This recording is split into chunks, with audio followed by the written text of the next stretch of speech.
Washington County is set to give over $300,000 in raises for Judge Joseph Wood's staff, but one justice of the peace says she was never told about it. Fox 24's Katie Davila in Washington County with what Judge Wood is saying now.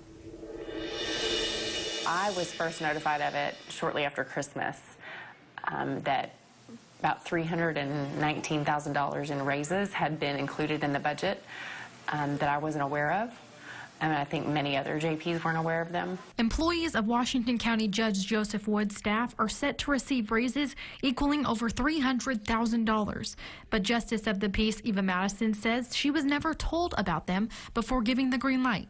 That's why we have a Finance and Budget Committee, for them to review all the budgets and go through that. That's why we post it all online for the public to see all that. Judge Wood says he submitted his final 2019 budget in November. According to former Quorum Court Chair Bill Ussery, all members of the Quorum Court are told to look at the budget and ask questions before approving, but none were raised. The way that we did our budget this year is that we discussed the things that were pertinent, but the list was out there of all the changes of all the different budget items for everybody to look at. So right now, if we continue this and keep waiting, our elected officials will be paid less than what we intended to pay them. We have to rely on staff and the chair of the committee and the judge to be open with us, and I think that was the mistake in thinking that you could trust people to bring issues to your attention. All employees in the judge's department received a 3% raise. 50 employees received over that, the highest 36% for the director of animal shelters. However, despite the raises, the judge's department decreased their budget for 2019.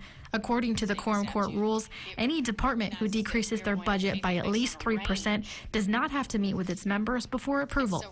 We looked at our departments, we looked at our vacancies, we looked at market rates. We submitted those to our JPs, our finance and budget, for them to review. Budgets are posted online and available for both the public and members of the court to look at.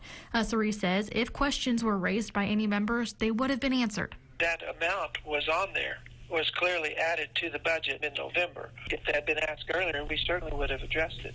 Now, Madison says she just wants answers and to make things right.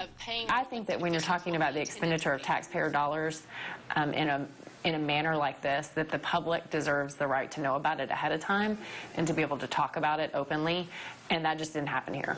In Washington County, Katie Davila, Fox 24 News.